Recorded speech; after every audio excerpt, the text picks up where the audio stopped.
Hello दोस्तों, आप RPSC first grade की तैयारी कर रहे होंगे। उसमें राजनीति विज्ञान विषय से अगर आप तैयारी कर रहे हैं लेक्चरशिप की, तो उस सिलेबस के ऊपर हम आज बातचीत करेंगे। तो उसमें एक महत्वपूर्ण योगदान होता है पाश्चात्य राजनीतिक विचारकों और राजनीतिक सिद्धांतों का। पॉलिटिकल थ्योरी बच्चों को तभी समझ में आती है जो पाश्चात्य राजनीतिक विचारक उनको अच्छे से समझ में आते हैं। यानी प्लेटो टू मार्क्स आपके 9 पाश्चात्य राजनीतिक विचारक हैं। उनको अगर आपने अच्छे से पढ़ लिया तो राजनीतिक सिद्धांत पॉलिटिकल थ्योरी आपकी लगभग क्लियर हो जाएगी। तो साथियों, हम पहला विचारक आज पढ़ेंगे। पहला पाश्चात्य राजनीतिक विचारक है यूनानी विचारक प्लेटो। प्लेटो का हम अध्ययन करेंगे। प्लेटो कौन था, कब जन्म लिया, उसने कौन कौन से अपने सिद्धांत दिया, इनका हम विशद रूप से बातचीत करेंगे। तो सबसे पहले साथियों, प्लेटो का हम लेते हैं जीवन परिचय। जीवन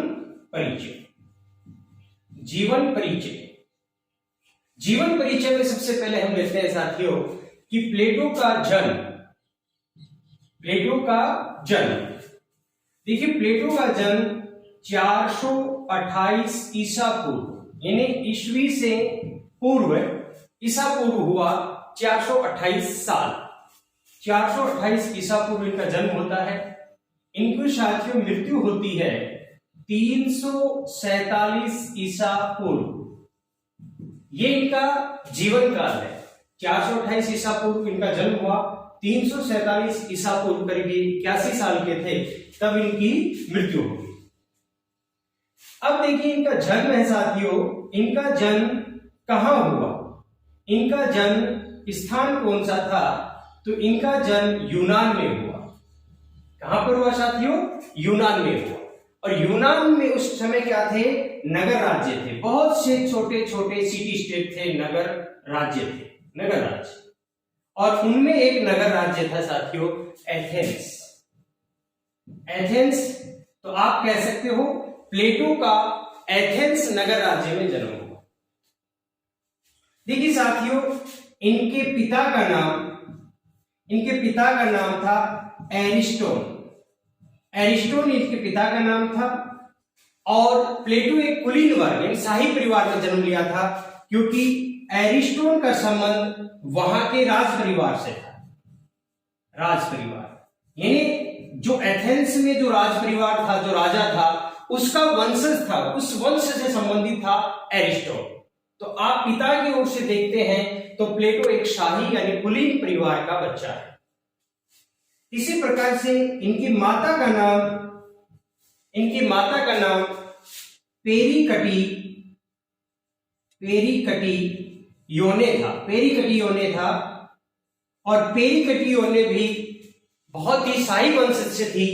आप देखेंगे एथेंस में एक कानून निर्माता हुआ है, और कानून निर्माता का नाम क्या था? सोलन। एक तो सोलन की वंशज थी, यानी सोलन का भी वही वंश था, कानून निर्माता सोलन का भी। और वही उसी वंश में कौन जन्मी है? पेरिकटी योने। तो आप ये कह सकते हो कि जो प्लेटो की मां और बाप दोनों ही शाही परिवारों से थे। और पेरिकटी योने का एक संबंध और था। वो क्या संबंध था बेटे साथियों? समुद्र का देवता माना जाता है पोसीडोन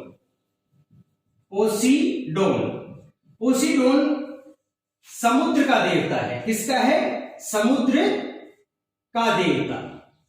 और समुद्र के देवता से ये कहा गया है ये पोसीडोन के वंश से भी थी। तो आप इस प्रकार से समझें कि अरस्तु के पिता प्लेटो के पिता और माता दोनों को दोनों शाही वंश से संबंधित है। इसी प्रकार से देखते साथियों, जो प्लेटो था, प्लेटो के भाई थे बेटा एडिमेट्स और ग्लूकोन। ये कौन थे? एडिमेट्स और ग्लूकोन प्लेटो के भाई हैं। और इसी प्रकार से बेटा अगर हम देखते हैं, इनकी एक बहन थी, प्लेटो की एक बहन थी पोटेने,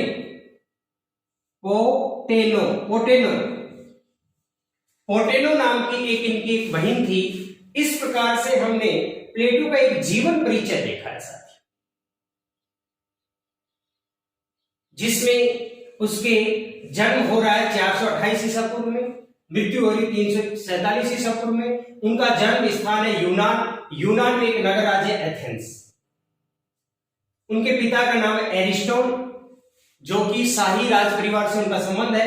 उनकी माता का नाम है पेरिकटियोने, जो कि सोलन की वंशज है, और पोसिडोन की वंशज मानी जाती है। पोसिडोन यूनान में क्या माना जाता है, समुद्र का देवता।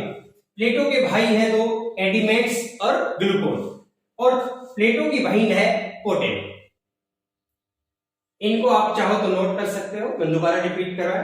आगे बढ़ते हैं साथियों, इसी से आगे बढ़ते हैं साथियों, इधर देखते हैं अपन। प्लेटो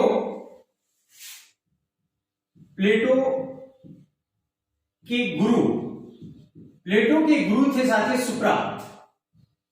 सुकरात, जो कि यूनान का बहुत बड़ा फिलोसोफर था। तो सुकरात के पास प्लेटो करीब 20 वर्ष की अवस्था में सुकरात का शिष्य बनता है, और 8 वर्ष इसके सानिध्य में रहता है। और 8 वर्ष पश्चात यानी 399 ईसा पूर्व में सुकरात को वहां के लोकतांत्रिक सरकार ने, या यो कहें कि वहां लोकतांत्रिक सरकार थे, गणराज्य थे, तो वो लोकतांत्रिक जो सरकार थी उसने राजद्रोह के आरोप में सुकरात को विषपान कराया, जहर पिला दिया, और सुकरात की मृत्यु हो गई।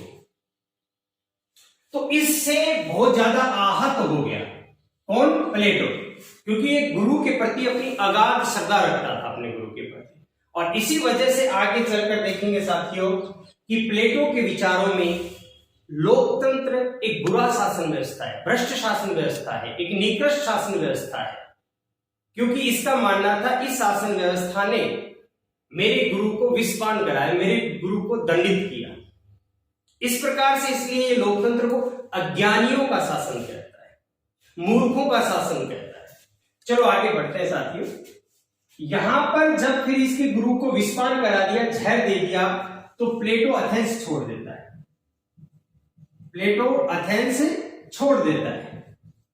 और छोड़कर वो कहां चला जाता है, एथेंस छोड़कर एक निगारा जगह है, निगारा में चला जाता है। ये भी आप ध्यान रखना, निगारा नामक स्थान पर चला जाता है। इसके अलावा प्लेटो के साथियों अपन देखेंगे कि प्लेटो ने क्या किया, कि प्लेटो ने 388 ईसा पूर्व में 388 ईसा पूर्व में उसने अकादमी की स्थापना की। और इस अकादमी को बेटा हम देखते हैं यूरोप का पहला विश्वविद्यालय कहा जाता है। यूरोप का पहला यूनिवर्सिटी यानी विश्वविद्यालय कहा जाता है। इस पहले विश्वविद्यालय की अकादमी की स्थापना कब कर रहा है, 388 ईसा पूर्व। और फिर इस अकादमी में इससे पढ़ने के लिए इसका शिष्य आता है अरस्तु। उसके बारे में हम अगले चैप्टर में अरस्तु के बारे में अध्ययन करेंगे। तो साथियों यहां तक आपको जीवन परिचय मैंने बताया था, बहन तक। इसके गुरु कौन थे, सुकरात थे, जिनको लोकतांत्रिक सरकार ने 399 ईसा पूर्व में जहर पिलाकर मृत्युदंड दे दिया। इससे डरकर प्लेटो एथेंस छोड़ गया और कहां चला गया, निगारा में। और वापस फिर एथेंस आता है 388 ईसा पूर्व में, और इसमें ये अकादमी की स्थापना करता है, जिसे यूरोप का पहला विश्वविद्यालय कहा जाता है।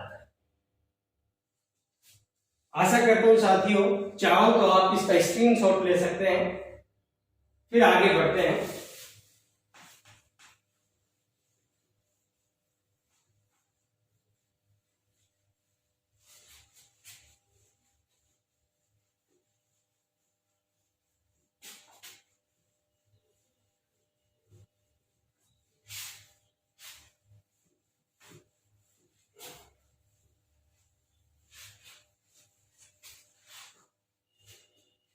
अब देखते हैं अपने जीवन में प्लेटो बहुत ज्यादा विद्वान था और प्लेटो ने बहुत सी पुस्तकें लिखी। क्या लिखी? बुक्स लिखी। और यह माना जाता है प्लेटो ने अपने जीवन में 36 बुक्स लिखी। कितनी? 36। और प्लेटो की पुस्तकों को संवाद कहा जाता है। प्लेटो की पुस्तकों को क्या कहा जाता है? आपसे क्वेश्चन ये भी पूछा जा सकता है प्लेटो ने कितने संवाद लिखे, तो उसका आएगा 36। प्रश्न हो कि प्लेटो ने कितने पुस्तकें लिखी, तब भी आंसर आएगा आपका 36। अब आखिर उसकी पुस्तकों को हम संवाद क्यों कहते हैं? क्योंकि उसने डायलॉग मेथड में यानी संवाद शैली में लिखा है, बातचीत की शैली में पुस्तकों को लिखा है। इस वजह से उसकी पुस्तकों को संवाद कहा जाता है। तो डायलॉग शैली क्या है, डायलॉग मेथड क्या है, हम थोड़ी देर बाद में बात करेंगे। इसकी प्रमुख पुस्तकें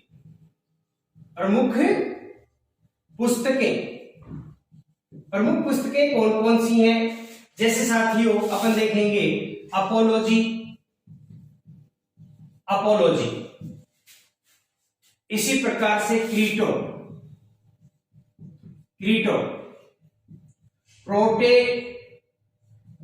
प्रोटेगोरस, इसी प्रकार से साथियों देखेंगे गोर्जिया पुस्तक है इसकी। इसी प्रकार से साथियों देखते हैं रिपब्लिक। इसी प्रकार से साथियों देखते हैं इसकी स्टेट्समैन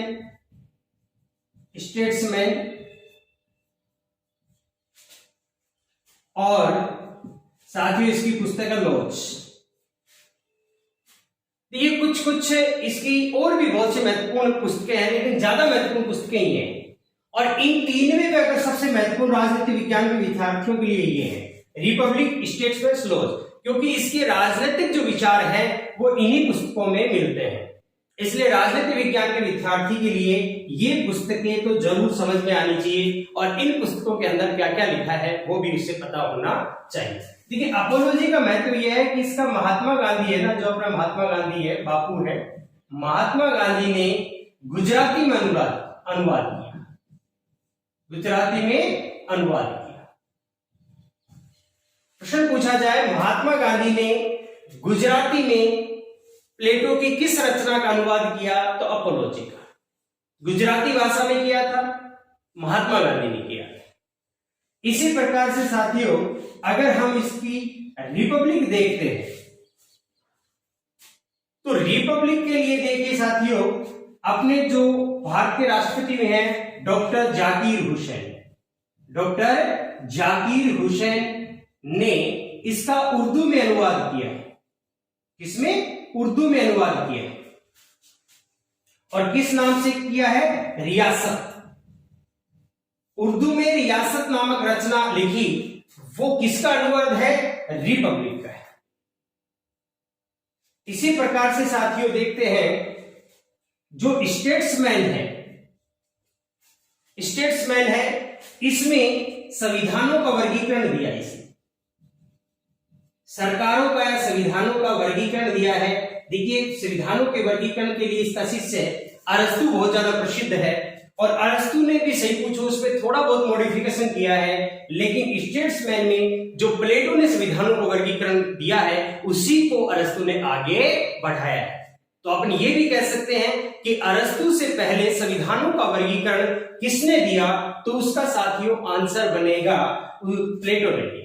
किस पुस्तक में दिया? स्टेट्समैन में। इसी प्रकार से साथियों इसकी अंतिम रचना है जिसको कहेंगे लॉज। इसमें वो उप आदर्श राज्य का वर्णन करते हैं। सब आइडियल स्टेट का जो वर्णन है वो कहां मिलता है? उसके लॉज में मिलता है। और उप आदर्श राज्य में शासक कौन होगा, शासन कौन करेगा? तो कहता है कानून का शासन होगा। लेकिन अब आप देखोगे जब उप आदर्श राज्य का यहां वर्णन कर रहा है तो आदर्श राज्य कहां है? आदर्श राज्य उसकी रिपब्लिक में। आदर्ष राज्य का वर्णन रिपब्लिक। आइडियल स्टेट कहां बताया है? रिपब्लिक में बताया। और आइडियल स्टेट का जो शासक होगा वो कौन होगा? दार्शनिक राजा। दार्शनिक राजा। तो आपसे पूछा दार्शनिक राजा का सिद्धांत कहां दिया है? रिपब्लिक में। आदर्श राज्य का सिद्धांत किस में दिया है? रिपब्लिक में। और अगर आ जाए उप आदर्श राज्य का वर्णन कहां किया है? तो लॉज में। अब इनका ऊपर से अपन विस्तार से बात करेंगे। तो साथियों, आपसे मैंने पहले भी कहा था कि प्लेटो की जो पुस्तकें लिखने की जो शैली है, लेखन की शैली, लेखन शैली, तो लेखन शैली इसकी संवाद शैली है, डायलॉग मेथड है, संवाद शैली। संवाद क्या होता है? बातचीत। प्लेटो अपने पुस्तकों में कोई बात कहना चाहता है, उसमें बहुत से पात्र रखता है, हर पात्र अपनी बात कहता है, उसके विरोध में दूसरा पात्र कहता है, फिर उसके विरोध में तीसरा पात्र कहता है। इसलिए उसमें उनके बीच में क्या होता है? तर्क वितर्क होता है, वाद विवाद होता है, प्रश्न उत्तर होते हैं। इसलिए ही इस संवाद शैली को साथियों प्रश्नोत्तर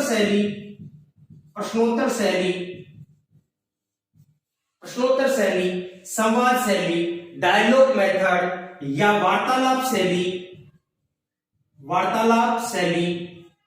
या वाद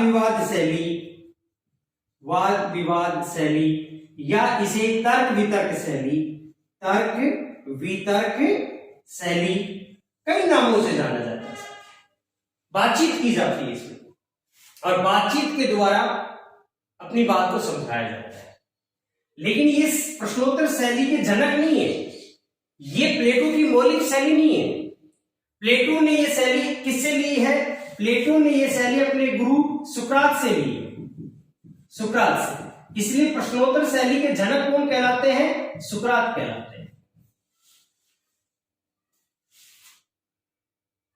अब आप ये लगेगा, जो प्लेटो ने अपनी पुस्तकें लिखी और उसमें बहुत से पात्र रखे, तो उसमें मुख्य पात्र किसको रखा, खासतौर से उसकी रिपब्लिक में? तो देखिए, प्लेटो ने मुख्य पात्र रखा अपने गुरु को, सुकरात को। प्लेटो अपने विचार जो भी देता है, तो गुरु के प्रति श्रद्धा होने के कारण वो ऐसा नहीं लिखता कि प्लेटो ने ऐसा कहा, वो लिखता है सुकरात ने ऐसा कहा, क्योंकि उसकी रचनाओं में सुकरात एक पात्र है और अपने विचार वो सुकरात के माध्यम से कहलवा रहा है। इसी वजह से गुरु से इतना प्रभावित था ये, और गुरु के विचारों को ही लगभग अपनी रचनाओं में रखा। इसलिए हमारा एक विद्वान हुआ मैक्सी, एक स्कॉलर हुआ है मैक्सी ने क्या कहा है? मैक्सी ने कहा है कि प्लेटो में सुकरात पुनः जीवित हो गया, सुकरात पुनः जीवित हो गया। यानी सुकरात मर गया था, लेकिन सुकरात के विचारों को किसने आगे बढ़ाया? प्लेटो ने। यानी उनके सुकरात वाले ही विचार किसने रखे? प्लेटो ने। तो मैक्सी ने कहा ऐसा लग रहा है कि प्लेटो के रूप में सुकरात वापस जीवित हो गया। अब ये तो थी उसकी लिखने की शैली। साथियों, वापस एक बार रिपीट करते हैं, उसने कितने संवाद लिखे? 36 संवाद यानी पुस्तकें लिखी, क्योंकि उसने संवाद शैली में पुस्तकें लिखी, इसलिए पुस्तकों को क्या कहा जाता है? संवाद। प्रमुख पुस्तकें कौन सी थी? अपोलोजी का महात्मा गांधी ने गुजराती में क्या किया? अनुवाद। इसी प्रकार Crito, Protagoras, Gorgias, Republic, Statesman, Laws. Political दृष्टि से राजनीतिक विज्ञान के विद्यार्थियों के लिए कौन सी तीन ज्यादा उपयोगी है? रिपब्लिक, स्टेटमेंट्स और लॉज। रिपब्लिक में पूरी तरह आदर्शवादी होता है, लॉज में पूरी तरह व्यवहारिक यथार्थवादी होता है। कौन? प्लेटो। देखिए, रिपब्लिक में जाकिर हुसैन ने उर्दू में इसका अनुवाद किया और रियासत नाम से अनुवाद किया। स्टेट्समैन ने संविधानों का वर्गीकरण दिया है। लॉज ने उप आदर्श राज्य का वर्णन किया है, और उप आदर्श राज्य में शासन किसका होगा? कानून का, लॉ का होगा। इसी प्रकार रिपब्लिक ने आदर्श राज्य का सिद्धांत दिया है, और आदर्श राज्य का शासक कौन होगा? दार्शनिक राजा। इसी प्रकार से उसने कहा है कि उसने लेखन की शैली क्या है? संवाद शैली। इस संवाद शैली को प्रश्नोत्तर, वार्तालाप, वाद विवाद, तर्क वितर्क शैली भी कहा जाता है। और इस संवाद शैली के जनक कौन है? सुकरात। और सुकरात के ऊपर बहुत ज्यादा, सुकरात का प्रभाव प्लेटो के ऊपर बहुत ज्यादा है। इसलिए मैक्सी ने क्या कह दिया? प्लेटो में सुकरात पुनः जीवित हो गया। यहां तक मैं साथियों समझता हूं कि आप अच्छे से समझ गए होंगे। अगर इसका स्क्रीनशॉट लेना चाहे तो ले लें, नहीं अपना आगे बढ़ते हैं।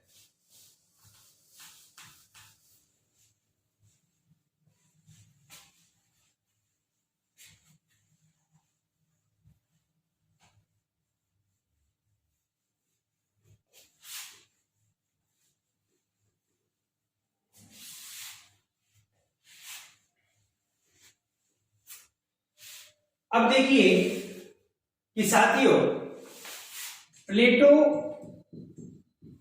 आदर्शवादी विचारक है।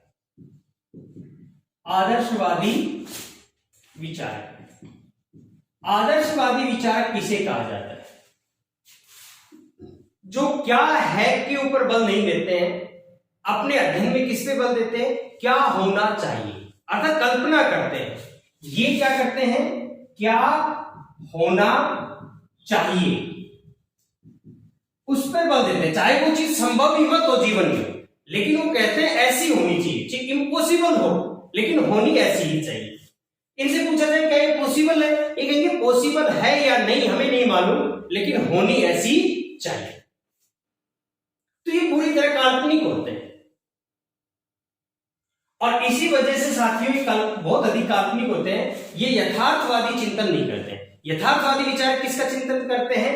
क्या होना चाहिए पे बल नहीं देते हैं, यथार्थवादी क्या है पर बल देते हैं। क्या है और क्या किया जा सकता है। क्या होना चाहिए पे कौन बल देते हैं? आदर्शवादी। क्या है और क्या किया जा सकता है उस पे कौन बल देते हैं? यथार्थवादी। इसलिए प्लेटो यथार्थवादी विचारक नहीं, बहुत अधिक काल्पनिक है, आदर्शवादी विचारक है। और आदर्शवादी और काल्पनिक होने के कारण ही हम देखेंगे मैक्सी क्या कहता है? मैक्सी क्या कहता है? मैक्सी कहता है कि प्लेटो पहला यूटोपियाई का अर्थ होता है काल्पनिक, कल्पना लोकी पहला यूटोपियाई विचारक है।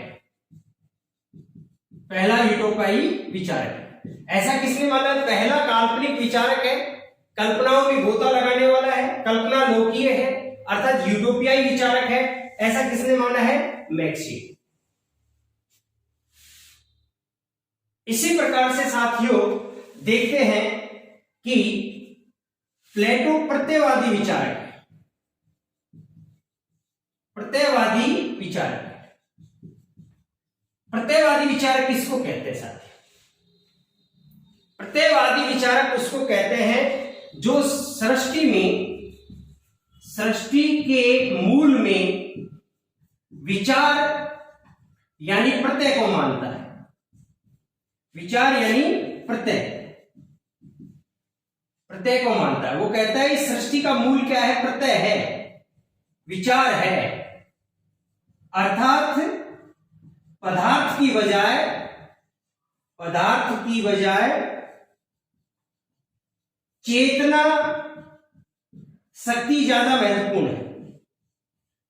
चेतना शक्ति ज्यादा महत्वपूर्ण है, यानी मैटर की बजाय, पदार्थ की बजाय जो चेतना को ज्यादा महत्व देते हैं, आत्मा को ज्यादा महत्व देते हैं, चेतना शक्ति को ज्यादा महत्व देते हैं, ऐसे विचार को हम प्रत्ययवादी विचार कहते हैं।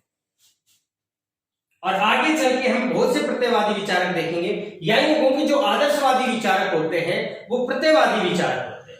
आगे चल के हम देखेंगे प्रत्ययवादी विचारकों में हम हीगल का अध्ययन करेंगे, टी.एच. ग्रीन का अध्ययन करेंगे, बोशाके का अध्ययन करेंगे, इस प्रकार से रूसो का अध्ययन करेंगे। ये सारे के सारे कैसे विचारक होंगे?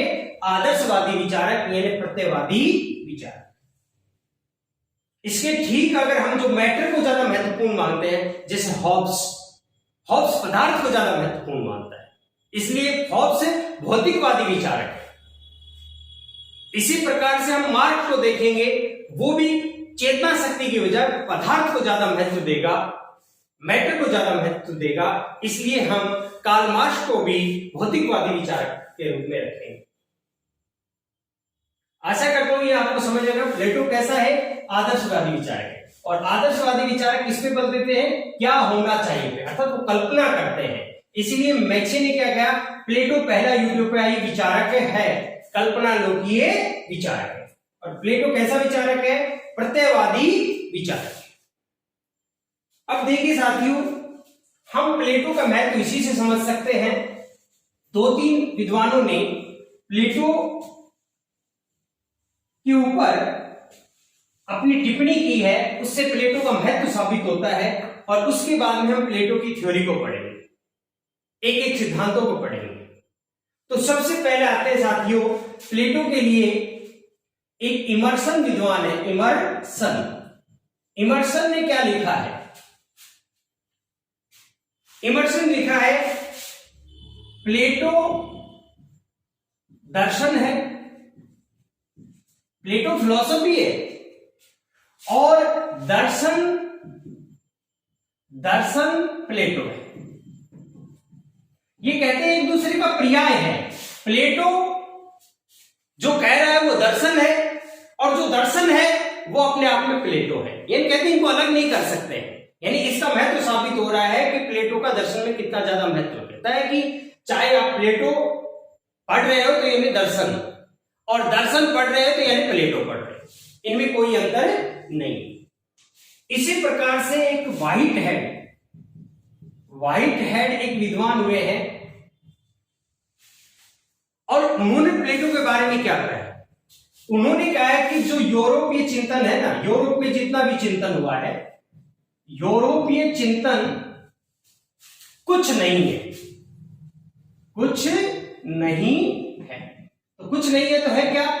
तो उसने कहा यूरोपीय चिंतन कुछ नहीं है, यह केवल प्लेटो और अरस्तु के चिंतन का फुट नोट मात्र है, यानी उनका पदचिन्ह है। यूरोपीय चिंतन कुछ नहीं है, कि प्लेटो और अरस्तु का केवल फुटनोट है। ये किसने माना है? व्हाइटहेड ने। कितना बड़ा सम्मान है। और आगे चलकर इसका देखेंगे साथियों, प्लेटो का बहुत बड़ा आलोचक हुआ है कार्ल पोपर। कौन हुआ है? कार्ल पोपर, जिसे ये खुले समाज का शत्रु भी बताता है। प्लेटो को खुले समाज के 3 शत्रु बताता है कार्ल पोपर, एक तो प्लेटो को, एक हीगल को, एक मार्क्स को। तो कहता है ये खुले समाज के 3 शत्रु है, 3 शत्रुओं में से कौन सा एक शत्रु? प्लेटो। यानी प्लेटो का इतना बड़ा ये क्या है? आलोचक। फिर भी इसका महत्व क्या साबित करता है? वो कहता है पश्चिम का जो चिंतन है ना, पश्चिमी चिंतन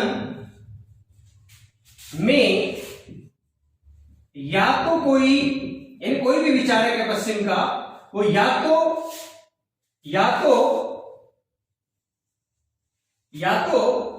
प्लेटोवादी है, प्लेटोवादी रहा है,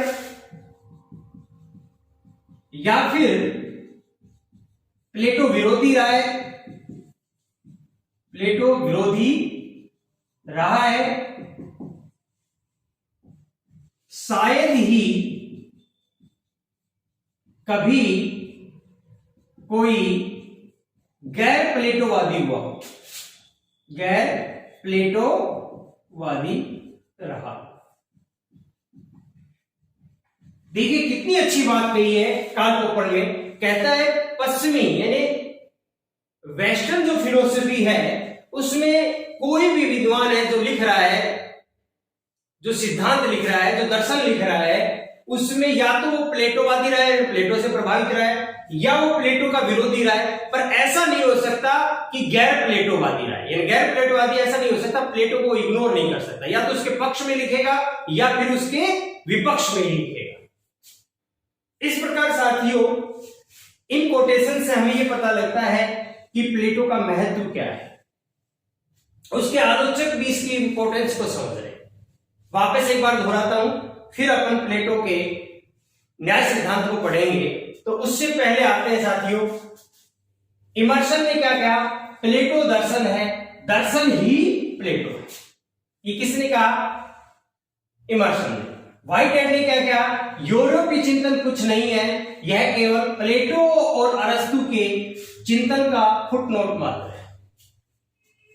इसी प्रकार कार्ल पोपर ने क्या कहा? पश्चिमी चिंतन में या तो कोई प्लेटोवादी है रहा है, या फिर कोई प्लेटो विरोधी रहा है, शायद ही कभी कोई गैर प्लेटोवादी रहा। आपने ये नोट कर लिया होगा साथी। अब आते हैं साथियों प्लेटो की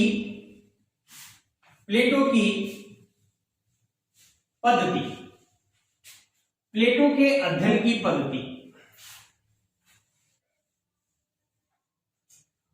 प्लेटो की अध्ययन की पद्धति,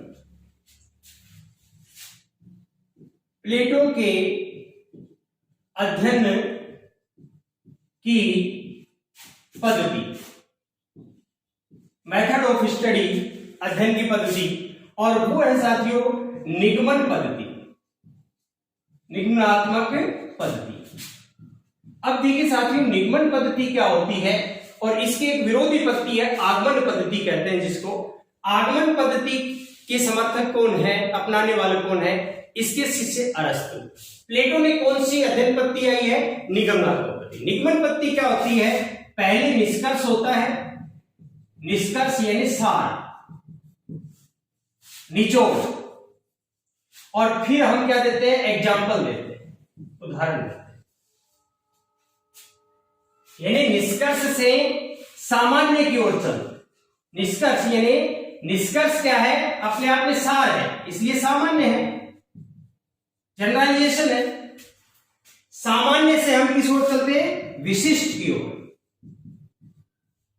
विशिष्ट की ओर। इसी प्रकार जो निचोड़ है, सार है, उससे हम किसकी ओर चलते हैं? विशेष की ओर, यानी विशेष बोल दो, सार से विशेष की ओर। निष्कर्ष जिसको हमने बोला था, इससे हम एग्जाम्पल देंगे, और एग्जाम्पल क्या होते हैं? स्पेसिफिक होते हैं, विशेष होते हैं। इसलिए इसे क्या कह दिया जाता है दूसरे रूपों में साथियों कि यह नियम से उदाहरण की ओर चलता है। पहले नियम बताया जाता है, फिर एग्जाम्पल दिया जाता है। जैसे मैं आपको समझाने का प्रयास हूं, बच्चे कह दिया सजीव, सजीव किसे कहते हैं वो बोल दिया। सजीव उसे कहते हैं, ये नियम है, जो वृद्धि करता है, ग्रोथ करता है, जो श्वसन लेता है, वो सजीव कहलाता है। हमने बता दिया इस प्रकृति में जो भी जिसका जन्म होता है, जिसकी मृत्यु होती है, जो ग्रोथ करता है, जो वृद्धि करता है, जो श्वसन लेता है, वो सजीव होता है, सजीव होता है। तो इससे हमें क्या समझ, ये नियम है। और इस नियम पे फिर हम रख के देखेंगे, जैसे कि बकरी, तो हम देखेंगे बकरी जन्म लेती है, फिर वो ग्रोथ करती है, श्वसन लेती है। तो यहां आ गई बकरी। बकरी क्या है? एग्जाम्पल है। इसी प्रकार शेर, इसी प्रकार कुत्ता, इसी प्रकार इंसान, इसी प्रकार पेड़, ये सब किस पे आ जाएंगे? पेड़, कुत्ता, भेड़, इंसान, ये सब किस पे आ जाएंगे? सजीव में। ये सजीव के क्या है? एग्जाम्पल्स है। तो ये सजीव जो हमने नियम बनाया था, ये सजीव की क्या था? ये नियम था। और नियम क्या था? जो ग्रोथ करते हैं, जो वृद्धि करते हैं। तो नियम पहले आया है, फिर उदाहरण है। इसी शैली को किसने, इसी पद्धति को किसने अपनाया था? इसी पद्धति को अपनाया था प्लेटो ने। उसने कहा, पहले बताया आदर्श राज्य, ये राज्यों का क्या है? सार है, आदर्श राज्य। और आदर्श राज्य के बाद में वो चीजें बताता है आदर्श राज्य में क्या क्या होंगी। ये सारी चीजें स्पेसिफिक होंगी। जैसे वो कहता है न्याय पे आधारित होगा आदर्श राज्य। वो कहता है इसमें पत्नियों का साम्यवाद होगा, आर्थिक साम्यवाद होगा। इसमें कहता है ऐसी शिक्षा व्यवस्था होगी, इसमें दार्शनिक राजा का शासन होगा।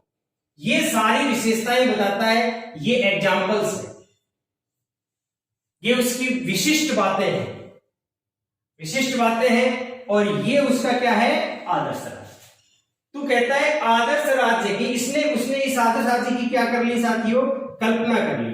और अपनी इस कल्पना को साबित करने के लिए वो क्या देता है? एग्जाम्पल से देता है। वो निचोड़, निष्कर्ष पहले लेके आता है, और उसका निचोड़ या निष्कर्ष क्या है? आदर्श राज्य। इसलिए साथियों जो निगमनात्मक पद्धति अपनाते हैं वो कैसे विचारक होते हैं? आदर्शवादी विचारक। ये यथार्थवादी विचारक नहीं होते। अगर आपसे कोई पूछा जाए कि प्लेटो आदर्शवादी विचारक क्यों है, तो आप कहोगे उसने निगमनात्मक पद्धति को अपनाया है।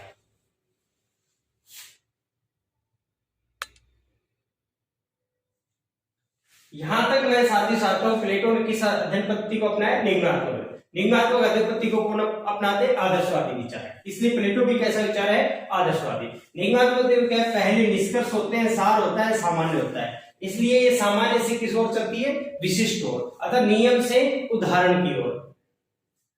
नियम पहले होता है, फिर उसके एग्जाम्पल से दिए जाते हैं। उम्मीद करता हूं साथियों यहां तक आपको समझ में आ गया होगा। अब हम बात करते हैं साथियों प्लेटो की रिपब्लिक। प्लेटो की रिपब्लिक। प्लेटो जिस पुस्तक के लिए सबसे ज्यादा फेमस है वो पुस्तक है साथियों उसकी रिपब्लिक। तो एक तो ये समझे रिपब्लिक में का इसका दूसरा नाम क्या है? दूसरा नाम क्या है? वैकल्पिक नाम, इसका दूसरा नाम रिपब्लिक का दूसरा नाम, रिपब्लिक पुस्तक का दूसरा नाम क्या है? तो देखिए इसका दूसरा नाम है साथियों, इसका दूसरा नाम है concerning justice. Concerning justice Hindi में जिसे कहेंगे न्याय के संदर्भ में, या इसे कहा जाएगा न्याय मीमांसा। न्याय मीमांसा, कंसर्निंग जस्टिस यानी न्याय के संदर्भ में, न्याय के प्रसंग में, न्याय मीमांसा एक ही बात। ये हो गया इसका दूसरा नाम।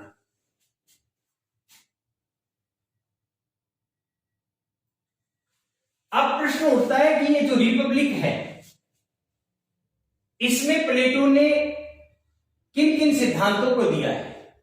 तो देखिए इसमें हम पहले देखते हैं साथियों, इसमें प्लेटो ने अपने आदर्श राज्य का सिद्धांत दिया है। आदर्श राज्य का सिद्धांत दिया और आदर्श, इसी में इसने अपने न्याय का सिद्धांत दिया है। इसी में बेटा इसने शिक्षा का सिद्धांत दिया है। शिक्षा का सिद्धांत, शिक्षा व्यवस्था दी है। इसी में इसने क्या दिया है? साम्यवादी सिद्धांत दिया है। इसी में बेटा इसने दिया है दार्शनिक शासन का सिद्धांत। दार्शनिक शासन का सिद्धांत, इनको तो हमें देखना ही देखना है। प्लेटो के जब हम सिद्धांत पढ़ेंगे, प्लेटो का अध्ययन करेंगे, इसके अतिरिक्त हम कुछ और सिद्धांतों का अध्ययन करेंगे जिसमें इसने ज्ञान का सिद्धांत भी दिया है। ज्ञान का सिद्धांत यानी ज्ञान के बारे में, ज्ञान क्या है उसके बारे में भी प्लेटो ने बताया, उसको भी हम पढ़ेंगे आगे चलकर। इसी प्रकार से इसमें इसने क्या दिया है साथियों? इसमें इसने दे दिया है गुफा का सिद्धांत। गुफा का सिद्धांत जिसे हम दूसरे रूप में कह सकते हैं दो दुनियाओं का सिद्धांत। दो दुनिया यानी दुनिया यानी वर्ल्ड बेटा, वर्ल्ड यानी संसार। दो दुनिया का सिद्धांत, इसे कहते हैं दो दुनिया है। जिस दुनिया को हम देख रहे हैं वो मिथ्या है, झूठी है। वास्तविक दुनिया तो इससे अलग है, जो कि हमारी इंद्रियों के पकड़ से बाहर है। वो जब इस सिद्धांत को पढ़ाएंगे तो अच्छे से बता देंगे। इसी प्रकार से साथियों दो दुनियाओं का सिद्धांत, और एक साथियों हम इसका इसी में अध्ययन कर लेंगे धरती एवं धातुओं से उत्पन्न लोगों का सिद्धांत। मैं आपको फ्रेमवर्क बताया है कि प्लेटो की रिपब्लिक हम पढ़ेंगे तो रिपब्लिक में हम उसे आदर्श राज्य के सिद्धांत का अध्ययन करेंगे, उसके न्याय का सिद्धांत का अध्ययन करेंगे, शिक्षा की जो व्यवस्था दिया उन्हें शिक्षा सिद्धांत का करेंगे, साम्यवादी सिद्धांत का करेंगे, दार्शनिक शासन के सिद्धांत का करेंगे, और ज्ञान का जो सिद्धांत उसका भी अध्ययन करेंगे, और गुफा के सिद्धांत का अध्ययन करेंगे, और धरती एवं धातुओं से उत्पन्न लोगों के सिद्धांत का अध्ययन करेंगे। अब आते हैं अपन उसके आदर्श राज्य के ऊपर, तो मैं आपको समझाने का प्रयास करता हूं। उम्मीद करता हूं ये चीजें आपको थोड़ी समझ में आई होंगी। अब लेते हैं साथियों उसके पढ़ाना अपने को उसका न्याय सिद्धांत है, लेकिन आप इस रूप में देखें। प्लेटो ने कहा है कि ये आदर्श राज्य है। क्या है? आदर्श राज्य। आदर्श राज्य। अब इस आदर्श राज्य का यूं देखें भाई, किसी न किसी के ऊपर तो टिका हुआ होगा ना। उस जो चीज पे टिका होता है उसको हम क्या बोलते हैं साथियों? बेस। बेस यानी आधार। बेस यानी आधार। ये इसका आधार है और ये इसका आदर्श राज्य है, और ये इसके दो पिलर है, स्तंभ।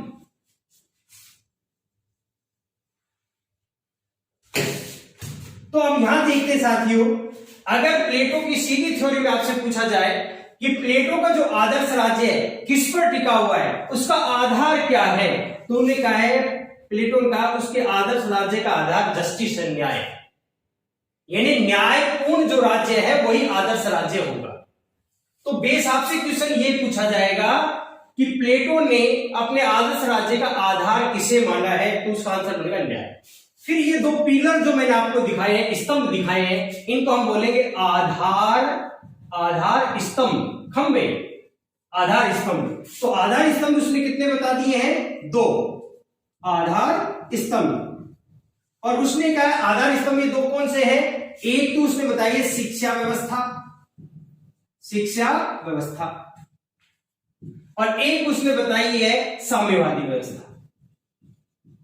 तो प्लेटो के हम जो दो सिद्धांत पढ़ेंगे, शिक्षा सिद्धांत और साम्यवादी सिद्धांत, उन दोनों सिद्धांतों को प्लेटो का आदर्श राज्य का क्या माना गया है? आधार स्तंभ। स्तंभ का अर्थ होता है खंभा।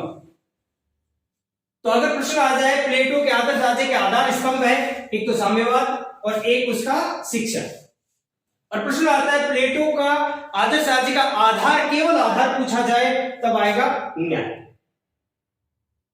ये कहता है कि इसलिए अब हम यह टॉप पे एक आदमी और देखेंगे जो कहता है ये गवर्नमेंट है, शासक है, अर्थात इस आदर्श राज्य में शासन करने का काम कौन करेगा? तो कहता है दार्शनिक राजा, दार्शनिक राजा। ये कहता है शिक्षा की व्यवस्था कौन करेगा? ये दार्शनिक राजा करेगा। न्याय की स्थापना कौन करेगा? दार्शनिक राजा करेगा। इस साम्यवादी व्यवस्था का संचालन कौन करवाएगा? दार्शनिक राजा करेगा। तो मुख्य रूप से आपको एक आदर्श राज्य के, मैंने ये बताया था उसके आदर्श राज्य में कौन कौन है? दार्शनिक राजा है, साम्यवादी सिद्धांत है, शिक्षा सिद्धांत है, उसका न्याय सिद्धांत है। ये उसके टोटल किस चीज में है? आदर्श राज्य, आइडियल स्टेट में। इसलिए प्रश्न आपसे पूछा जा सकता है प्लेटो के आदर्श राज्य में क्या क्या शामिल है, तो आपको इस चीजों को बताना है। अब आते हैं इसके सीधा ही न्याय सिद्धांत पर। देखिए साथियों, आप सोचोगे इसके न्याय सिद्धांत पे डायरेक्ट क्यों आए, तो उसको अपन थोड़ा सा इसके बैकग्राउंड में चलेंगे। प्लेटो क्या कहता है? प्लेटो कहता है व्यक्ति का लक्ष्य क्या है? व्यक्ति का लक्ष्य अर्थात व्यक्ति किस चीज को प्राप्त करना चाहता है, व्यक्ति के लिए क्या शुभ है, क्या सही है, जो व्यक्ति के लिए सही है, जो श्रेय है, जिसे व्यक्ति को प्राप्त करना चाहिए, वही व्यक्ति का लक्ष्य है। और व्यक्ति का लक्ष्य क्या है? सद जीवन। व्यक्ति का लक्ष्य क्या है? सद जीवन, गुड लाइफ। अब कहोगे जीवन तो हर किसी का होता है, जानवर का भी होता है, पशु का भी होता है, लेकिन वो सद जीवन नहीं होता, अच्छा जीवन नहीं होता है।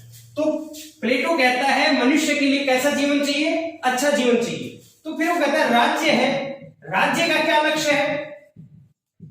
तो कहता है राज्य का भी लक्ष्य क्या है? सद जीवन को प्राप्त करना। देखो यहां प्लेटो क्या करता है, राज्य में और व्यक्ति में कंट्रोडिक्शन नहीं करता, विरोधाभास नहीं करता है। वो कहता है कि व्यक्ति का भी लक्ष्य सद जीवन को प्राप्त करना है और राज्य का भी लक्ष्य है सद जीवन को प्राप्त करना। अब प्रश्न उठता है कि ये सद जीवन क्या है? अच्छा जीवन क्या है? तो प्लेटो क्या कहता है? देखो इधर बहुत आसान है। प्लेटो कहता है कि जो न्यायपूर्ण है, न्याय पर आधारित है, न्याय पर आधारित जीवन। किस पर आधारित? न्याय पे आधारित जीवन है वो अच्छा जीवन है। यानी व्यक्ति के जीवन में क्या है, अगर व्यक्ति के जीवन में न्याय है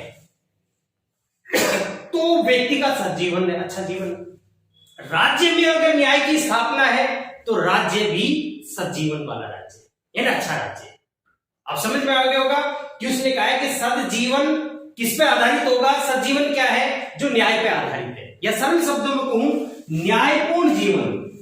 न्यायपूर्ण जीवन, जीवन ही सज्जीवन है। अब आप कहोगे सर ये तो समझ में आ गया कि न्यायपूर्ण जीवन ही सज्जीवन है, फिर ये कहा जाएगा न्याय क्या है? न्याय क्या है? तो देखो, न्याय को प्लेटो ने क्या कहा है? न्याय एक सद्गुण है, वर्चू है, सद्गुण है। अब आपको ये लगेगा अगर मैं यूं कह दूं कि प्लेटो ने सज्जीवन किसे कहा है? उसने कहा है सद्गुण, सद्गुण वाला जीवन ही सद्जीवन है। तो भाई गलत बात है क्या?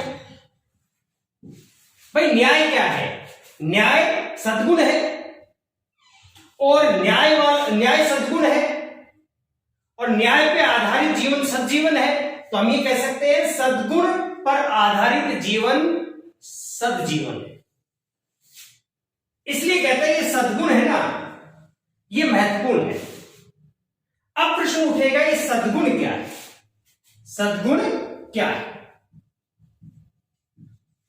तो इस सद्गुण को उसने आत्मा की विशेषता बताया है।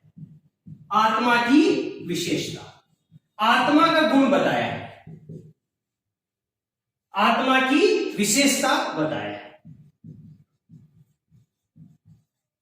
देखिए वापस देखो, वो कहता है सद्जीवन क्या है?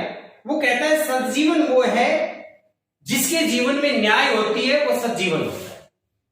यानी न्याय पे आधारित जीवन ही सज्जीवन है, या यूं कहें न्यायपूर्ण जीवन ही सज्जीवन।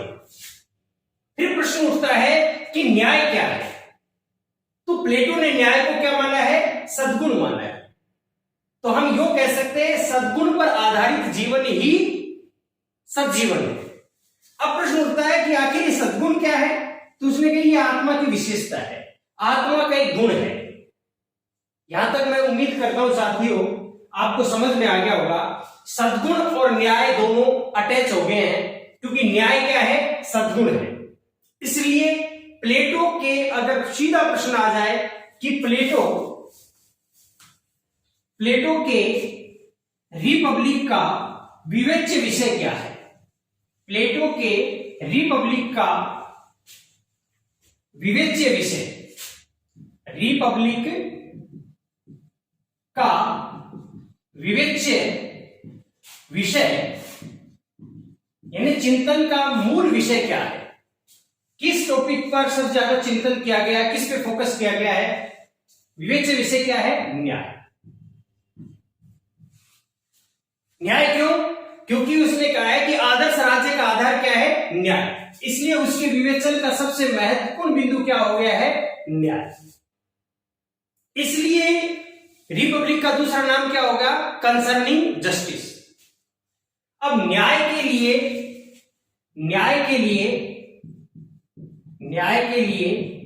प्लेटो ने यूनानी भाषा में एक शब्द यूज किया है, डिकायसून।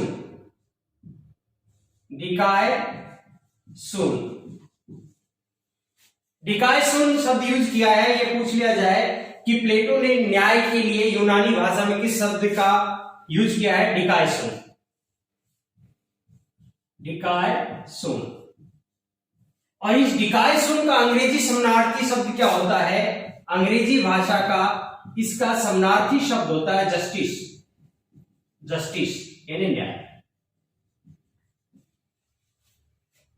ये एक फैक्चुअल चीज है। रिपब्लिक का विवेच्य विषय क्या है? मुख्य विवेच्य विषय न्याय। रिपब्लिक का मुख्य प्रवक्ता कौन है? वो मैं पहले बता दूं, उसका मुख्य प्रवक्ता कौन है? सुकरात। न्याय के लिए प्लेटो ने यूनानी भाषा में, किस भाषा में? यूनानी भाषा में किस शब्द का यूज किया है? डिकाइसून का। और डिकाइसून का अंग्रेजी समानार्थी शब्द कौन सा है? जस्टिस। अब वापस आते हैं साथियों कि प्लेटो ने न्याय किसे माना है? प्लेटो ने न्याय किसे माना है, उसको समझने से पहले हमें यह समझना पड़ेगा कि प्लेटो के समय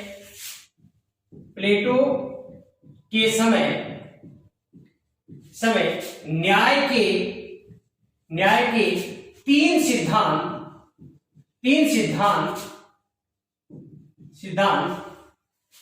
प्रचलित थे और इनका प्लेटो ने क्या किया? प्लेटो ने खंडन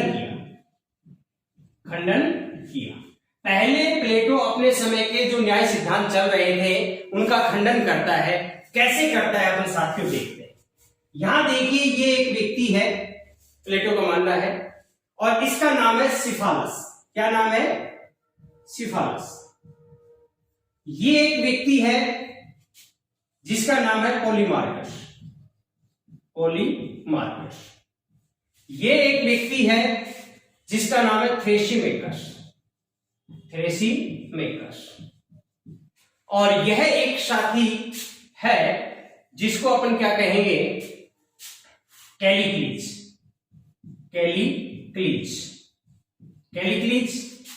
और ये साथी है साथियों ग्लूकोन,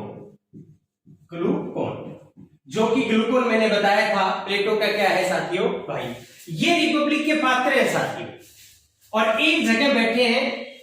और प्लेटो का मानना है, प्लेटो क्या करता है? प्लेटो की प्रवक्ता कौन है? मैंने सच बताया था, रिपब्लिक का मुख्य पात्र कौन सा है? सुकरात। कौन है साथियों? सुकरात। ध्यान रखते हैं, सुकरात। अब सुकरात सबसे पहले इसके पास जाता है, सिफालस के पास, और सिफालस से पूछता है कि सिफालस ये बताओ, ये सारे के सारे साथी कौन है? ये लगभग सारे के सारे हैं सोफिस्ट वो होते थे जो ये कहते थे कि व्यक्ति को चालाकी सिखाओ, व्यक्ति के ऐसे गुणों का विकास करो कि इस जीवन में वो सफल हो सके, दूसरों से आगे निकल सके। अर्थात ये पैसे में शिक्षा देते थे। आजकल जो ट्यूशन करते हैं वो सोफिस्ट होते हैं, मान लो। तो देखिए, इस सिफालस के पास जाता है और सुकरात पूछता है, सिफालस न्याय क्या है? तो सिफालस क्या बताता है? सिफालस कहता है सत्य बोलना ही न्याय है, सच बोलना ही न्याय है। तो सुकरात इसका विरोध करता है, यानी प्लेटो इस बात को नहीं मानता। वो कहता है कि हरदम सच बोलना भी ठीक नहीं। जैसे वो कहता है कि शत्रु देश ने अपने देश के ऊपर आक्रमण कर दिया और आपको आपके देश के शस्त्र भंडार का मालूम है कहां रखे हुए हैं, और शत्रु देश के सैनिक आपसे पूछते हैं और आप सत्य बोल देते हो कि वहां रखे हुए हैं। इससे तो आपने अपने देश का नुकसान कर लिया, अपने देश को गुलाम बनवा लिया। तो यहां इस स्थिति में सत्य बोलना आपके लिए उचित नहीं था, यह न्याय संगत नहीं था। तो फिर सिफालस कहता है, मैं कहता हूं ऋण चुका देना, उधार दे देना, उधार चुका देना, ऋण चुका देना ही न्याय। इसका भी प्लेटो खंडन करता है सुकरात के माध्यम से। और यहां पर सुकरात क्या कहता है? सुकरात कहता है कि मान लीजिए, एक एग्जांपल देता है, मान लीजिए कि आप किसी के घर से कुल्हाड़ी लेके आते हो, हथियार, कुल्हाड़ी। जब आप उससे कुल्हाड़ी लेके आ रहे हो उधार मांगकर, उस वक्त वो व्यक्ति स्वस्थ है मानसिक रूप से, लेकिन एक दो दिन बाद में वो व्यक्ति मानसिक रूप से विक्षिप्त हो जाता है, मेंटल हो जाता है, पागल हो जाता है, और वह व्यक्ति आपके घर आता है और कहता है मेरी कुल्हाड़ी वापस दे दीजिए। अगर आप उस वक्त उसकी कुल्हाड़ी वापस देते हो तो या तो खुद को नुकसान पहुंचा लेगा, या आपको नुकसान पहुंचाएगा, या समाज में किसी और व्यक्ति को मार देगा। तो यहां भी आपने जो उसका उधार वापस चुकाया है ये न्याय संगत नहीं है। तो सिफालस कहता है मेरे को इतना मालूम था। फिर ये सिफालस के बेटे पॉलीमार्कस से पूछता है, भाई पॉलीमार्कस आप ये बता दो कि सत्य क्या है, न्याय क्या है। तो पॉलीमार्कस क्या कहता है? पॉलीमार्कस कह देता है कि उचित व्यवहार करना ही न्याय है। उचित व्यवहार करना, यानी टिट फॉर टैट करना, जैसे को तैसा करना ही न्याय है। तो उचित व्यवहार क्या है? बोला जिसके साथ जैसा व्यवहार किया जाना चाहिए वैसा ही व्यवहार करो तो न्याय संगत। फिर सुकरात कहता है मैं समझा नहीं, आप खुल के बताओ। तो कहता है जैसे शत्रु के साथ शत्रु जैसा व्यवहार करो, क्योंकि शत्रु जैसे व्यवहार के ही पात्र है। मित्र के साथ मित्र जैसा व्यवहार करो, मित्र के साथ मित्र जैसा व्यवहार करना ही उचित व्यवहार है। शत्रु के साथ शत्रु जैसा व्यवहार करना ही उचित व्यवहार है। तो यहां सुकरात यानी प्लेटो सुकरात के माध्यम से इस बात का भी खंडन करता है कि हम डिसाइड कैसे करें कि ये हमारा शत्रु और ये हमारा मित्र है। कई बार हम जिसे मित्र समझते हैं संकट आने पे वो शत्रु जैसा व्यवहार करता है, और कई बार जिसे हम शत्रु समझ रहे थे संकट आने पर वह मित्र जैसा व्यवहार करता है। तो बोले ये भी डिसाइड नहीं कर सकते।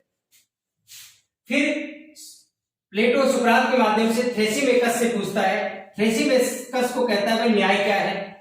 तो ये कहता कुछ नहीं, जो शक्तिशाली है ना, जो शासक है, शासक कौन होंगे? शक्तिशाली। तो चाहे शक्तिशाली कह दो, चाहे बलवान कह दो, चाहे शासक, शक्तिशाली का हित ही न्याय। बोले न्याय कुछ नहीं है। न्याय क्या है? जो शक्तिशाली कहे, जो शासक कहे, शासक को जो फायदा पहुंचाए, सरकार को, राजा को जो फायदा पहुंचाए, वो बात न्याय संगत होगी, वो बात सही मानी जाएगी। शासक को फायदा मिलना चाहिए, शासक को फायदा मिले, शासक का लाभ हो, वह बात तो सही मानी जाएगी और उसको लोगों को मानना ही पड़ेगा। नहीं मानेंगे तो लोगों की पिटाई होगी।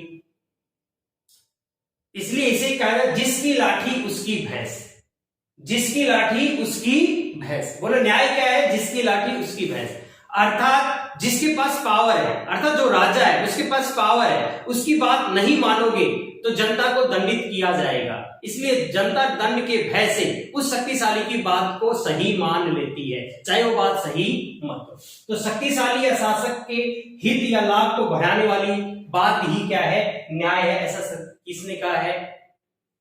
थ्रेसिमेकस ने। तो प्लेटो सुकरात के माँ से इससे खंडन करवाता है कि भाई न्याय तो सबका भला करती है, केवल शक्तिशाली का भला नहीं कर सकती। दुर्बल का भी, निर्बल का भी, स्त्री का भी, पुरुष का भी, छोटे का भी, बड़े का भी, गरीब का भी, अमीर का भी, सबका जो भला करे, सर्व कल्याण करे, वही न्याय हो सकती है। कुछ व्यक्तियों का भला करने वाली चीज को हम न्याय नहीं कर सकते। फिर ये सुकरात कैलिक्लीज से पूछता है भाई ये बताइए कि न्याय क्या है? तो कैलिक्लीज गोर्जिया पुस्तक में, ये तो सब रिपब्लिक में है, ये गोर्जिया पुस्तक में इसका वर्णन है। यहां पर ये कैलिक्लीज क्या कहता है? दुर्बल है ना,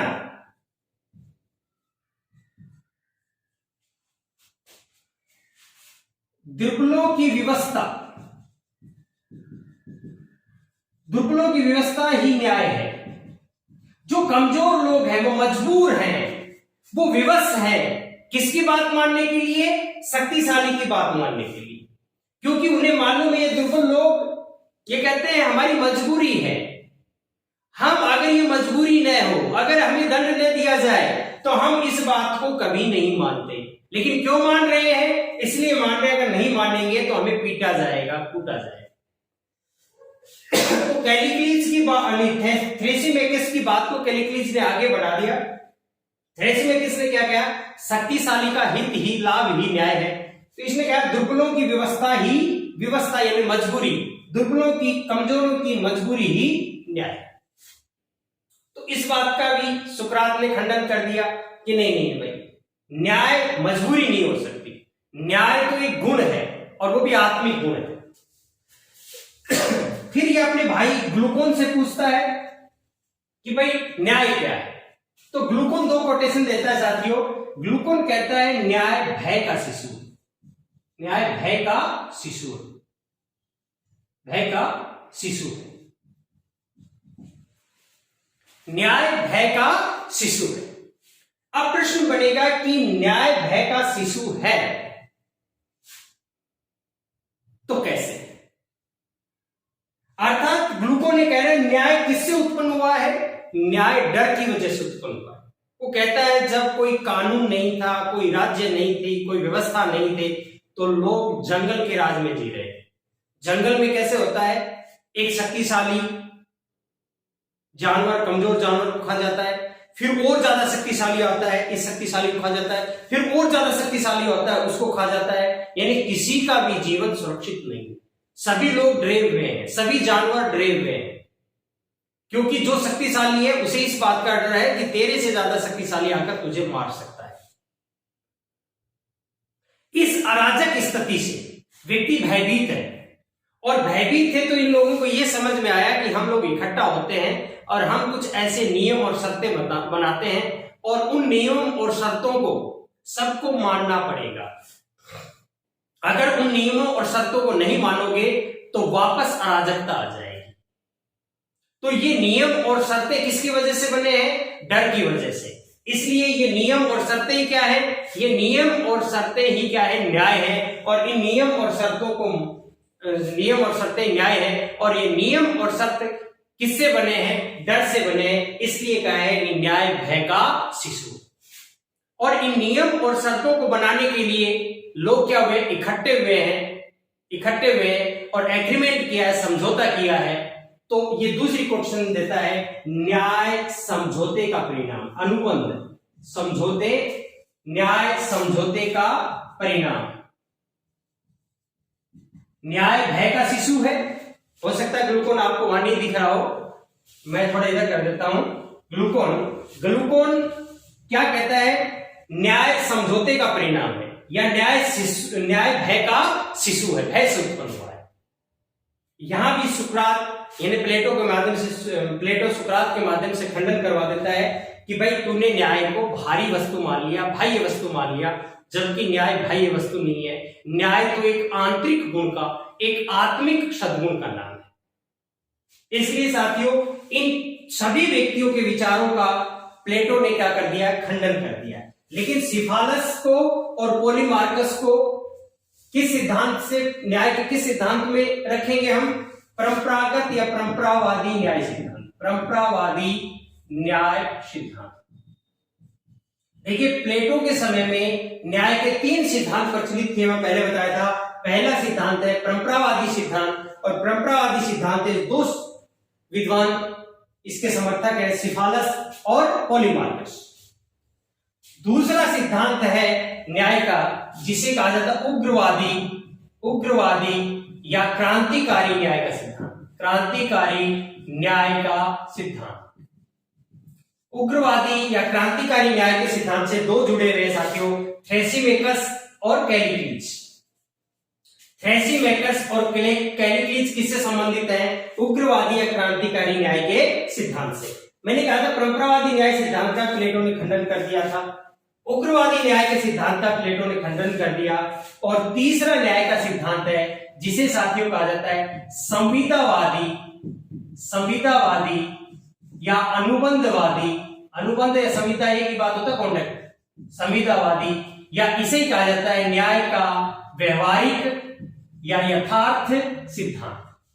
न्याय का यथार्थ सिद्धांत कह दो, न्याय का व्यवहारिक सिद्धांत कह दो, न्याय का समझौतावादी सिद्धांत कह दो, न्याय का अनुबंधवादी सिद्धांत कह दो। वो साथियों कौन सा है, उसके समर्थक कौन है, ग्लूकोन। ये 3 न्याय के सिद्धांत थे, परंपरागत न्याय का सिद्धांत, उग्रवादी न्याय का सिद्धांत, संविदावादी न्याय का सिद्धांत। प्लेटो ने इन तीनों ही सिद्धांतों का साथियों क्या कर दिया है, खंडन कर दिया। उन्हें देखेंगे, सिफालस ने क्या कहा, सत्य बोलना न्याय है। फिर इसने क्या कहा, ऋण चुका देना ही न्याय है। इन दोनों बातों का प्लेटो ने खंडन कर दिया। पोलीमार्कस ने क्या कहा, पिट फॉर टैट करना न्याय है, यानी उचित व्यवहार करना ही न्याय है। अर्थात शत्रु के साथ शत्रु जैसा, शत्रु के साथ शत्रु जैसा, और मित्र के साथ मित्र जैसा, मित्र के साथ मित्र जैसा व्यवहार करना ही न्याय। इसका भी प्लेटो ने खंडन कर दिया। फिर थ्रेसिमेकस ने क्या कहा, शासकों का हित ही, यानी शक्तिशाली या बलवान का हित ही न्याय है। इस बात का भी प्लेटो ने खंडन कर दिया। फिर कैलिक्लीज ने क्या कहा कि जो निर्बल है, कमजोर है, दुर्बलों की व्यवस्था यानी मजबूरी ही न्याय है। इस बात का भी प्लेटो ने खंडन कर दिया। और फिर ग्लूकोन ने क्या कहा, न्याय भय से उत्पन्न हुआ है, भय का शिशु है। या न्याय समझौते का परिणाम। इन तीनों सिद्धांतों का खंडन करने के बाद में प्लेटो से पूछा गया, भाई अब आप बताइए न्याय क्या है। प्लेटो कहता है अब बताऊं, चिंता क्यों करते हैं। तो प्लेटो ने साथियों, अब आते हैं प्लेटो के न्याय सिद्धांत। जब प्लेटो ने अपने समय के प्रचलित तीनों न्याय सिद्धांतों का खंडन कर दिया, तो अब प्लेटो से पूछा जाता है कि आप बताइए न्याय क्या है। तो मैंने साथियों शुरुआत में बताया था, प्लेटो ने न्याय को एक सद्गुण माना है। और किसका सद्गुण माना है? आत्मा का सद्गुण माना है। किसका सद्गुण माना है? आत्मा का सद्गुण माना है। तो इसको अपने इस रूप में देखेंगे। प्लेटो क्या कहता है? ये व्यक्ति, ये क्या है? एक प्रश्न है, व्यक्ति, ठीक है ना। यहां पर वो ये क्या बता रहा है? समाज है, समाज है। अब वो क्या कहता है? व्यक्ति है। तो व्यक्ति की मैंने शुरुआत में कहा था, प्लेटो क्या कहता है? व्यक्ति की आत्मा में तीन एलिमेंट्स, तीन तत्व हैं, तीन सद्गुण। प्लेटो ने उसमें कितने सद्गुण माने हैं? तीन सद्गुण। वो इसके लिए यूनानी में शब्द यूज करता है वर्चू। तीन सद्गुण बता दिए, आत्मा में तीन सद्गुण या तीन तत्व। और तीन तत्व कौन से हैं? नंबर एक, उसने कहा हर व्यक्ति में विवेक होगा। उसने कहा हर व्यक्ति की आत्मा में साहस होगा। और उसने कहा हर व्यक्ति की आत्मा में तृष्णा होगी, यानी वासना होगी या इच्छा होगी। कोई सा भी शब्द यूज कर सकते हो, वासना, तृष्णा, इच्छा। वो कहता है कि ये तीनों हर व्यक्ति की आत्मा में होंगी। ऐसा कोई व्यक्ति नहीं होगा जिसमें केवल विवेक हो, केवल साहस हो, केवल तृष्णा हो। वो कहता है हर व्यक्ति में तीनों मिलेंगी। अब वो कहता है किसी व्यक्ति में तो विवेक ज्यादा महत्वपूर्ण होगा और ये तत्व दोनों गौण होंगे। तो किसी में साहस ज्यादा तत्व, प्रधान तत्व होगा, और जिसमें साहस प्रधान तत्व होगा उसमें विवेक और तृष्णा है ना, गौण होंगे। इसी प्रकार वो कहता है किसी व्यक्ति की आत्मा में तृष्णा तत्व ज्यादा प्रभावी होगा और उसके नीचे रहेंगे गौण तत्व, रहेंगे विवेक और साहस। तो कहता विवेक तत्व जिसमें प्रधान तत्व है उसको तो आप शासन करने का काम दे दो, शासन करने का काम।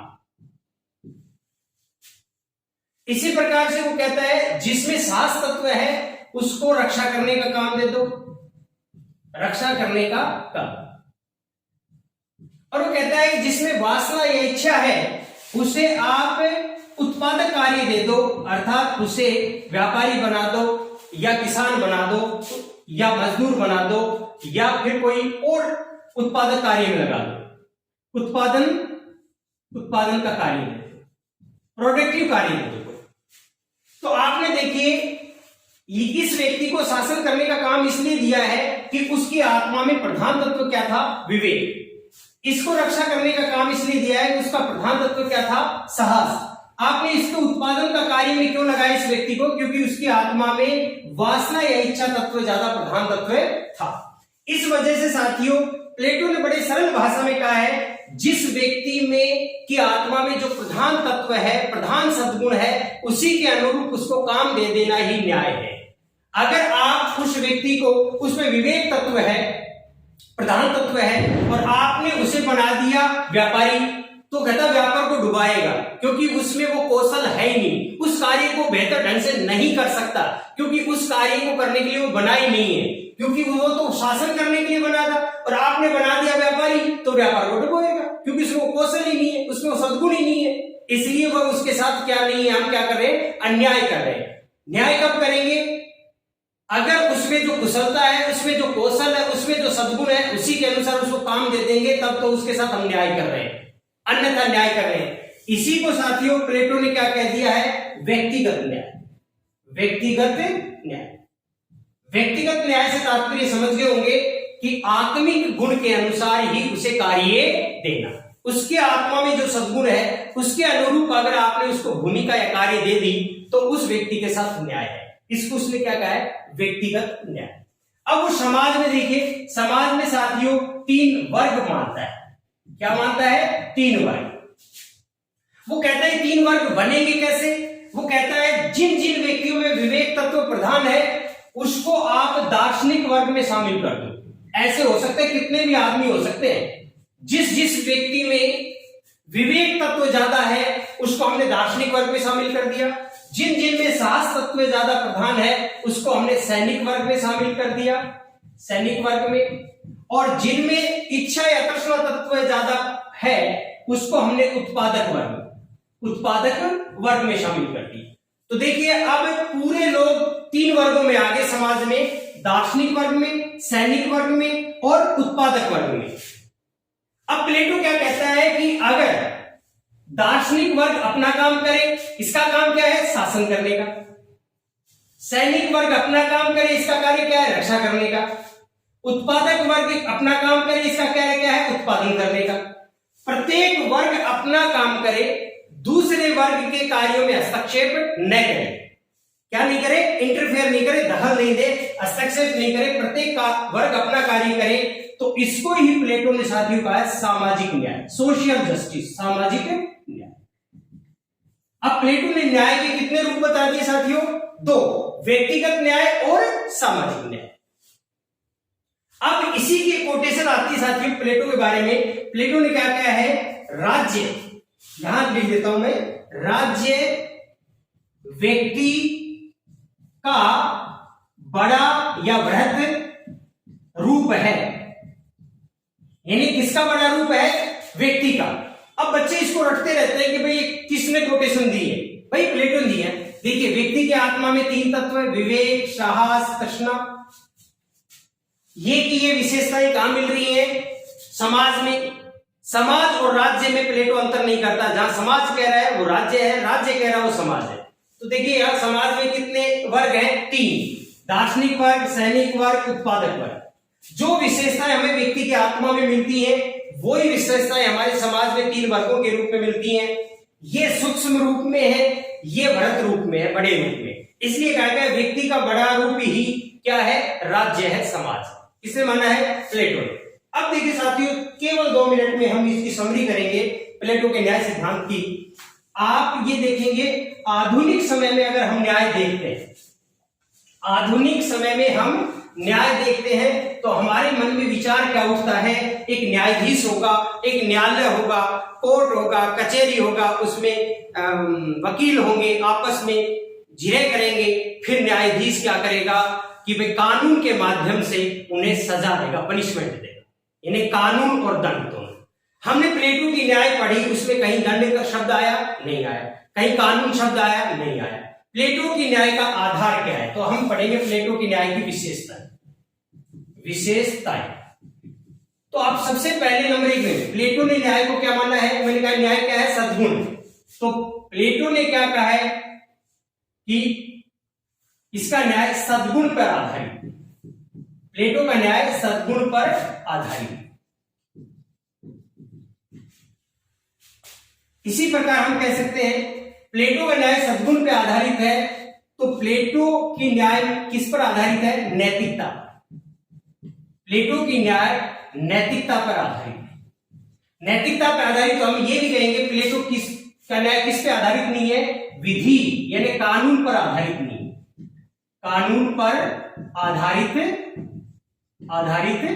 नहीं है।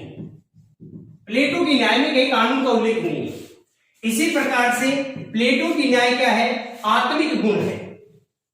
प्लेटो के क्या है? आत्मा का गुण है, आत्मिक गुण है।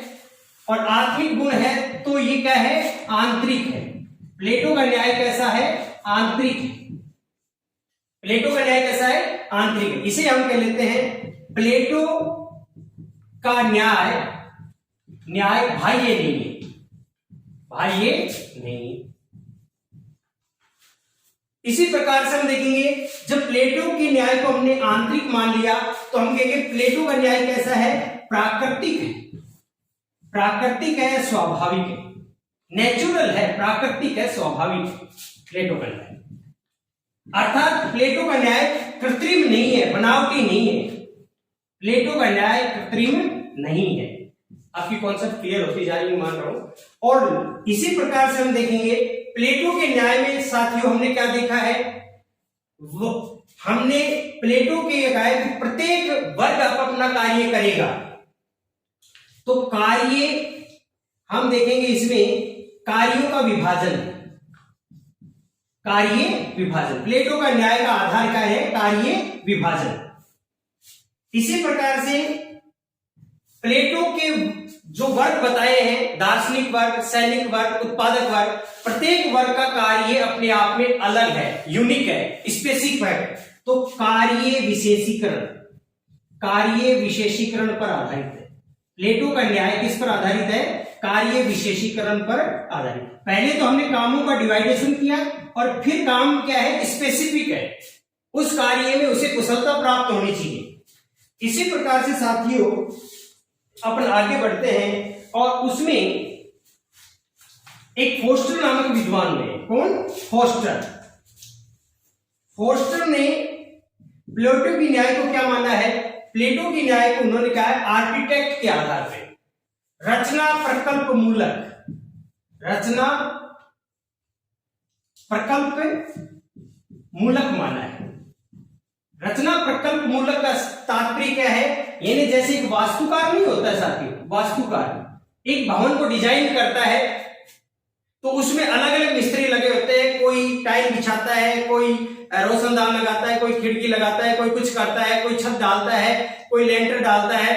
इस प्रकार से अलग अलग लोग काम करते हैं, लेकिन उनको कोऑर्डिनेट करने का काम कौन करता है? उन सब के बीच में एक आर्किटेक्ट होता है जो उन सभी को, वो इंजीनियर कोऑर्डिनेट करता है। इसी प्रकार से वो कहता है कि यहां पर प्लेटो का न्याय क्या है? वो कहता है दार्शनिक वर्ग, सैनिक वर्ग और उत्पादक वर्ग के बीच में समन्वय बनाने का काम कौन करेगा? न्याय करेगा। इसलिए यहां पर वो कहता है कि फोस्टर कि जिस प्रकार वास्तुकार कार्य करता है उसी प्रकार से प्लेटो का न्याय भी कार्य करता है। और क्या कार्य करता है? समन्वय बनाने का। किनमें समन्वय बनाता है? उन जो समाज के तीन वर्ग है, दार्शनिक वर्ग, सैनिक वर्ग और उत्पादक वर्ग के बीच में। इसी कारण से प्लेटो का जो न्याय है साथियों किस पर आधारित है? वर्ग समन्वय पर आधारित है, वर्ग संघर्ष पे नहीं है, वर्ग समन्वय, वर्ग समन्वय पर आधारित है। इसी प्रकार से एक साथियों कहेंगे हम प्लेटो का जो न्याय है वो हम देखेंगे हस्तक्षेप के सिद्धांत पर, हस्तक्षेप, इंटरफेयर, हस्तक्षेप के सिद्धांत पर आधारित। हस्तक्षेप के सिद्धांत मैंने समझाया था, प्रत्येक वर्ग अपना कार्य करेगा, दूसरे वर्ग के कार्यों में हस्तक्षेप नहीं करेगा, दखल नहीं देगा। इस प्रकार से साथियों हम देखते हैं आधुनिक न्याय के ये निकट नहीं है, क्योंकि आधुनिक न्याय कानून और दंड पे आधारित है, जबकि प्लेटो का न्याय नैतिकता पे आधारित है। लेकिन फिर भी यह अपने न्याय सिद्धांत के लिए बहुत ज्यादा जाना जाता है। आशा करते हैं साथियों अगले वीडियो में मिलेंगे।